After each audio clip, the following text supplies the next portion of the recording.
தொடர்ந்து பாமக தலைவர் அன்புமணி ராமதாஸ் செய்தியாளர்களை சந்தித்து வருகிறார். அந்த காட்சிகளை பார்க்கலாம். எண்ணெய் சுத்திகரிப்பு ஆலைகளாக செயல்படுத்திருக்கின்றார்கள். அதில் முக்கியமானது சிபிசிஎல், அது மத்திய அரசு நிறுவனம்.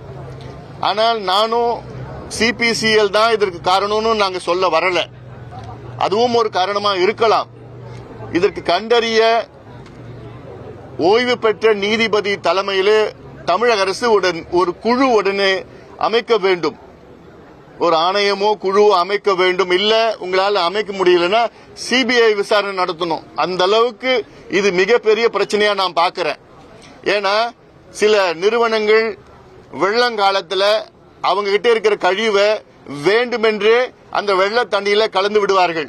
இது கடந்த காலத்தில் நாங்க நிறைய பார்த்துட்டோம். அதுல வேலூர் மாவட்டத்தில் இந்த தோல் பதனிடும் தொழிற்சாலைகள்ல பாலாத்தில் வெள்ளம் வர நேரத்தில் அங்க இருக்கின்ற கழிவுகள், சுத்திகரிக்கப்படாத கழிவுகளை அதை வெளியில விடுவாங்க, வேணுமே வெளியில விட்டுடுவாங்க. அப்படி ஏதாவது இங்க நடந்ததான்னு எங்களுக்கு தெரியணும், இங்க மக்களுக்கு தெரியணும். அதுல அதனால்தான் சிபிஐ விசாரணை கூட நடத்துறதுக்கு தப்பு கிடையாது. முதல் கட்டமாக தமிழக அரசு ஓய்வு பெற்ற நீதிபதி, உயர்நீதிமன்ற நீதிபதி, ஓய்வு பெற்ற நீதிபதி தலைமையில இங்க ஒரு குழு உடனடியாக அமைத்து அந்த குழு இன்னும் 1 மாதத்தில் இடைக்கால அறிக்கை, 3 மாதத்தில் முழு அறிக்கை கொடுத்து இதற்கு யார் காரணம், இதற்கு என்ன செய்திருக்க வேண்டும், என்ன செய்ய வேண்டும், எவ்வளவு நிவாரணம் கொடுக்க வேண்டும் எல்லாம் இங்கே அறிவிக்க வேண்டும். ஏன்னா தமிழக அரசு இதற்கு அறிவித்த நிவாரணம் கேலியாக இருக்கிறது. எங்களுக்கெல்லாம் இவ்வளவு பெரிய என்ன கசிவு நடந்திருக்கிறது. இது மிகப்பெரிய சுற்றுச்சூழல் கேடு. இதற்கு ஒரு வீட்டுக்கு 7500 ரூபாய். எங்க, எந்த உலகத்தில் இருக்கிறோம், எந்த காலத்தில் இருக்கிறோம்? எவ்வளவு பெரிய பாதிப்பு இது.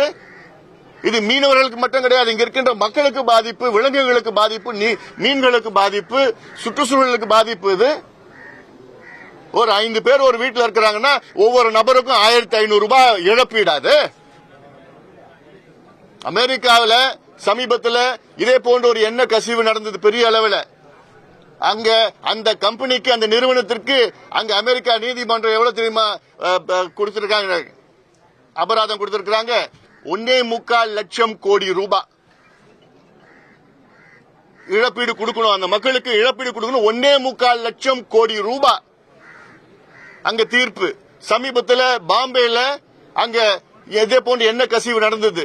அங்க பாம்பேல இருக்கிற நீதிமன்றம் 100 கோடி ரூபாய் அறிவித்தாங்க. சென்னையில இங்க 2 கப்பல்கள் மோதி இங்க சென்னையில என்ன கசிவு வந்தது, அதற்கு 240 கோடி ரூபாய் அறிவிச்சாங்க பசுமை தீர்ப்பாயம் எல்லாம். இதற்கு 8.25 கோடி ரூபாயா. என்ன அநியாயம் அது! இவ்வளவு பெரிய பிரச்சனை, இவ்வளவு பெரிய பாதிப்பு, சுற்றுச்சூழல் கேடு. 2 ஆண்டுகள் 3 ஆண்டுகள் அப்படியே இந்த எண்ணெய் கசிவுனால இவ்வளவு பெரிய பிரச்சனை வரும். இப்ப இருக்கிற இன்னைக்கு நாங்க பசுமை தாய் சார்பில் ஒரு மருத்துவ முகாம் நடத்திட்டு இருக்கோம். நான் தான் அதுல இனாகிரேட் பண்ணிருக்கிறேன். நான் அதுல கேட்டா அவ்வளவு பாவமா இருக்கிறாங்க. காலில் பிரச்சனை, எங்களுக்கு மூச்சு விட முடியல, அங்க வெளியில போக முடியல, எங்க தோல் பிரச்சனை, எல்லா பிரச்சனையும் பேசிட்டு இருக்கிறாங்க அதுல மக்கள். ஆனா அரசாங்கம் ஏதோ அறிவிச்சுட்டு எங்க வேலை முடிஞ்சு போச்சுன்னு சொல்லிட்டு இருக்கிறாங்க. வந்ததே தாமதம். 3 நாள் கசிவு ஏற்பட்ட 3 நாளுக்கு அப்புறம் தான் வந்திருக்கிறாங்க. அதன் பிறகு ஒண்ணுமே இல்லைன்னு சொல்லிட்டு இருக்கிறாங்க. ஏன் அப்படி சொல்லிட்டு இருக்கீங்க? ஏத்துக்குங்க, பிரச்சனை வந்திருக்குது, நாங்க இதுல சமாளிச்சுட்டு இருக்கிறோம், ஏதோ பண்ணிட்டு இருக்கிறோம், ஏத்துக்க வேண்டியதானே. அது என்ன, எதுவுமே ஏத்துக்க மாட்டீங்க நீங்க.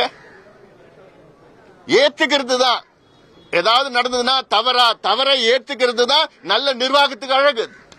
நாங்க தவறே செய்ய மாட்டோம், நாங்க எல்லாமே நேர்மையா நல்லா பண்ணிட்டு இருக்கிறோம், அது யாரும் நம்ப மாட்டாங்க. அதுல எல்லாமே தவறு செய்வது இயல்புதான். அப்படி நடந்ததுன்னா இப்ப நடந்து போச்சுங்க, மக்களுக்கு சொல்லுங்க. இதுல தமிழக அரசு இந்த நிவாரணம் 8.25 கோடி ரூபாய் நிவாரணம் எல்லாம் அது ஏத்துக்க முடியாது. ரொம்ப மோசமான அறிவிப்பு. அது ஒரு போட் படகுக்கு 10,000 ரூபாய் விலைக்கு, மீன் விலைக்கெல்லாம் ஏதோ கொஞ்சம் பிச்சை போட்டுட்டு இருக்கிறாங்க. இது தனியாக ஒரு பிரச்சனையா எடுக்க வேண்டும். இது சென்னை பெருவெள்ள பிரச்சனையாக பார்க்க கூடாது.